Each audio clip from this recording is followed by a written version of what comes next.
So we've done a video on ISAs, and we've done a video on pensions, so it only makes sense to do like Harry Hill and find out which one might be the best for your retirement. It's a debate as old as time.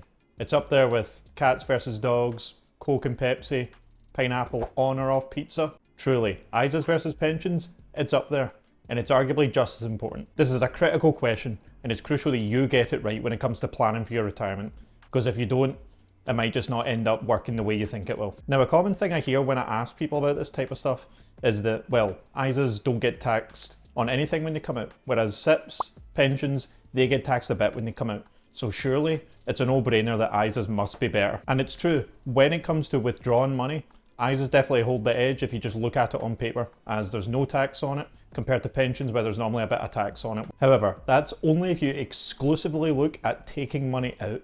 What people fail to realise is the benefits that you get from putting stuff into it. But again, surely, even the tax relief that you get from pensions isn't enough to make up for the fact that ISAs get nothing on withdrawals. Well, actually, the answer might surprise you, so stick around because we'll cover a couple of examples in this video that clearly show you the differences that are made over the long run. So in this video, we're going to cover a few different topics. We're going to look at how both ISAs and SIPs work, what they allow you to do, an example comparing the two, and what you should pick. But before we get into the debate, first a little bit about myself. My name's Ross Kelly. By the end of this week, I'm going to have my results back and hopefully I'll be level 4 qualified when it comes to regulated financial planning, as accredited by the CII, but you know, fingers crossed. On this channel, we look to cover topics in finance that maybe aren't as well known, or at least aren't understood very well, with the goal to help make retirement and financial planning, saving, everything about your personal finances just that little bit easier to understand. It's criminal that these types of things aren't taught in school, because these decisions make a real difference when it comes to your future. If you find anything in this video useful or interesting, please be sure to drop a like and subscribe. It really helps the channel and lets me know that you're liking the content. Also be sure to drop a comment if there's anything you want to see finance related covered in this channel. Or to change it up a wee bit, tell me what you had for lunch as well down in the comments. I want to judge you.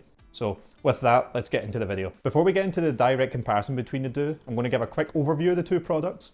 It's just going to be brief things, not anything in detail. If you want to know about the two products in more detail, I've got videos covering both the ISA and the SIP in previous videos. So first up, we've got ISAs. ISAs are a tax wrapper that let you invest into an account up to £20,000 every single year. You can then withdraw this money tax-free, no capital gains, no interest, no dividends, nothing. There is a slight exception with the amount when it comes to the lifetime ISA and the JISA, but for the purpose of this video, we won't really be looking at that. So onto the ISAs that we'll specifically look for this video, we're going to mainly look at like the stocks and shares ISA and the cash ISA.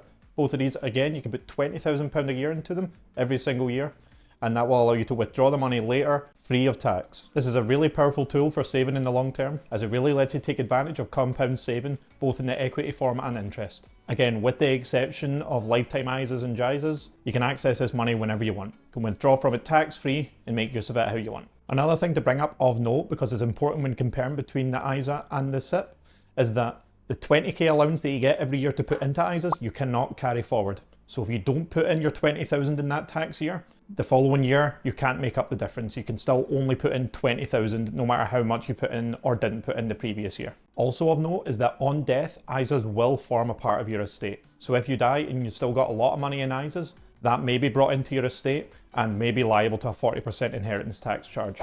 Now that we've had a brief overview of what ISAs do, we're going to jump over to the pensions and see what they're capable of. Now with pensions, there's a large amount of things that can come under that umbrella, whether it's private, workplace, stakeholder, all that type of stuff.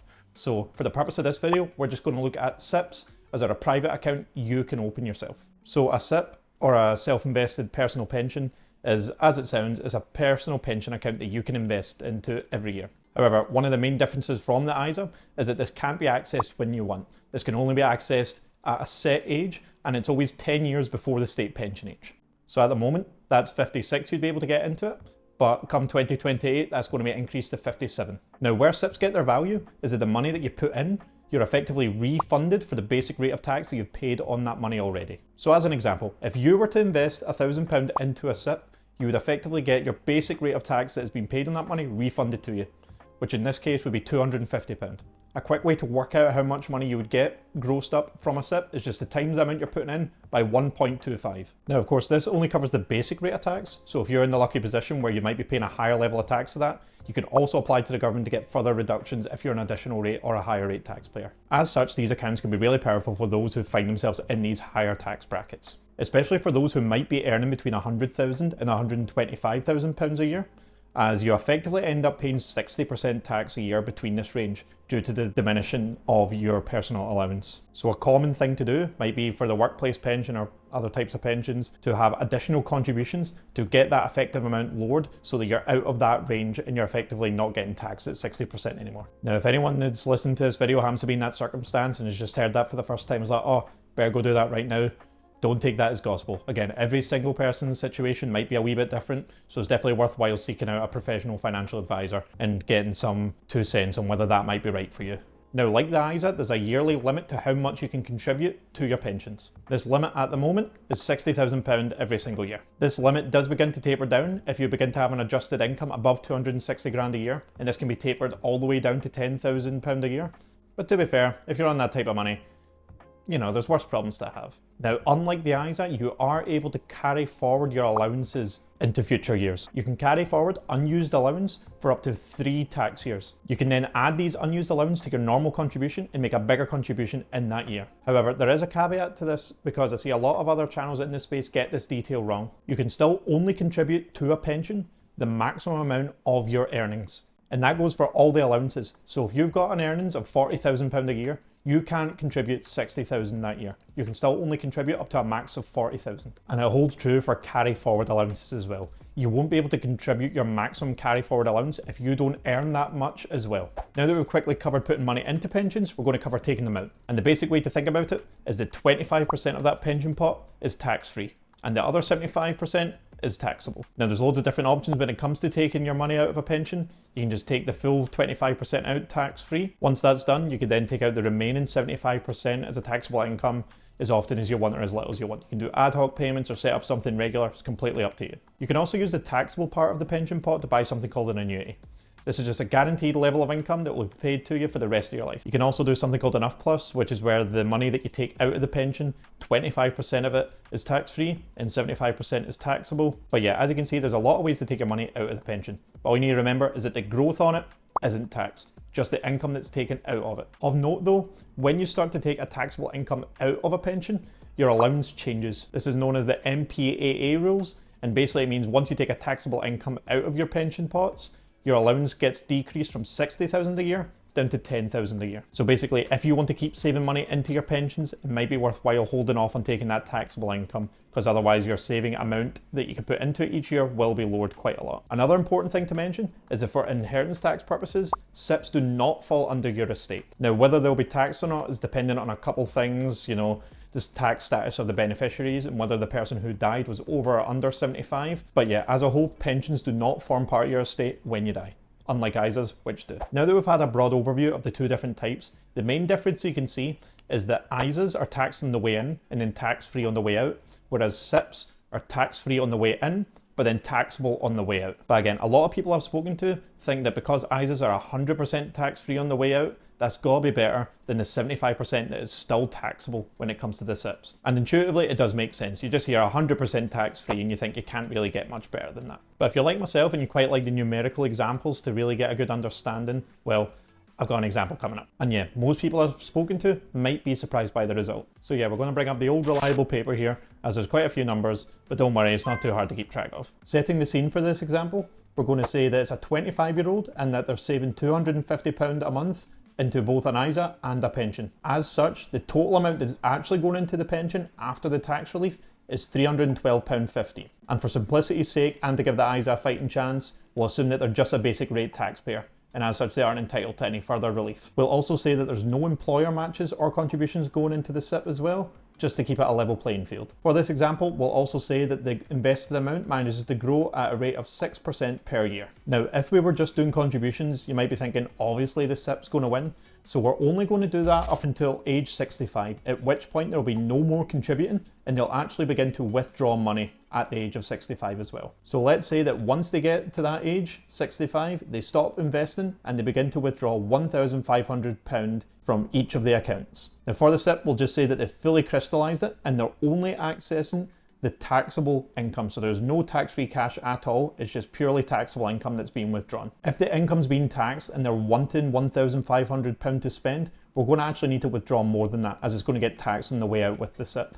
So we're going to need to withdraw £1,875 from the SIP every month. So with that groundwork set, what are the totals when it comes to retirement? As expected, over the 40 years of investing, the SIPs managed to have a 100k lead in the total amount, with 602,000 in it compared to 502,000. But now that they're 65, there will be no longer any more contributions, and they will begin to withdraw the 1,500, or in the SIP's case, the 1,800 every month. If we were to now fast forward to 75 with that new regimen, we would see that the SIP is still ahead by over 100,000. This shows that in this example, it's actually reached a point of growing faster than the withdrawals can keep up with. And as such, even though the withdrawals are higher in the SIP, due to the power of compounding, the ISA can't make up the difference from the starting higher amount. And as such, let's just say that, the marvels of medicine have continued to improve and this person's managed to get to age 100 comfortably. We can see that the difference grows to nearly 300,000 between the two. So hopefully that example showed that even though the ISAs get fully tax-free withdrawals, due to the power of compounding, over the long term, that tax relief that you get from the SIPs really makes a difference. So I think we've highlighted all the necessary evidence,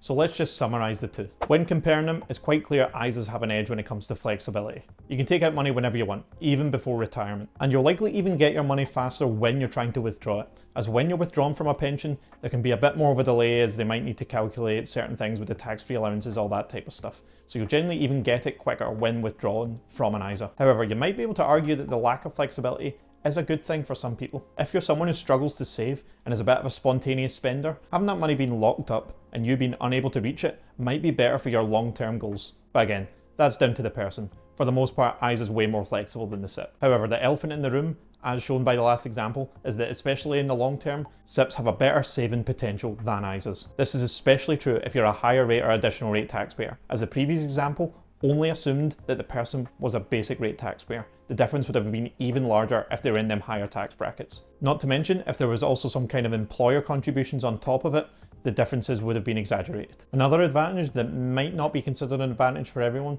is that SIPs allow for much more detailed tax planning. If you're someone that likes to get into the weeds with all that type of stuff when it comes to maximising your efficiencies, then SIPs offer a greater amount of potential for that. Between UF+, annuity options, all that allows for a greater amount of choices when it comes to taking your money from your SIP, whereas an ISA, it's just you take it out. Which, again, can be a good thing if you just want simplicity. But that's just a key difference between the two again. Another thing I don't necessarily see brought up in a lot of videos discussing this topic is inheritance tax. ISAs fall into your estate when you die. Pensions, on the other hand, do not. This means that depending on your circumstances, your ISA savings might have a 40% tax bill slapped on them. Now normally SIPs will have an amount of tax paid on them as well, but the amount will depend on the recipient's tax status as well as whether the person who died was over or under the age of 75. And as such, from an inheritance tax point of view, it's kind of a clear-cut winner for pensions. But overall, both of these options are really critical for your retirement planning, and both clearly have their own areas that they excel in. Despite the title of the video, it's not a matter of picking one or the other. It's being able to use both to the best of their abilities. Let them play off each other and let them really make up for each other's weaknesses. An easy example off the top of my head might be if you're wanting to retire early. If that's at an age before you can access your pensions, if you've not been saving into ISAs at all, you're going to need to find that money somewhere. Whereas if you've been invested into both, you can use your ISA accounts to smooth out the transition to let you get to the age to where you can access your pensions as well. Again, that's just a really simple example, but it goes to show that both of them can be used together to make them both perform better as a result. But knowing which one you might want to prioritize at which point in your life is a very difficult thing to do on your own. As such, as always, it's definitely worthwhile seeking out help from a professional financial advisor, as each person's circumstances are to their own.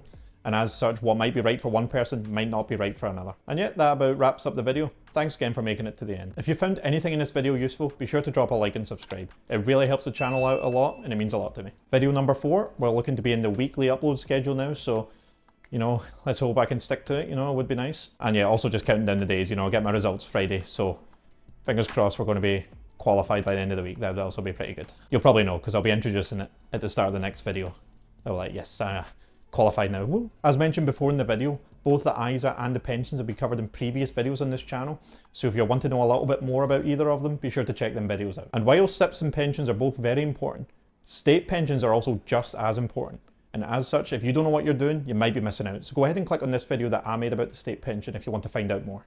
And again, thanks for listening.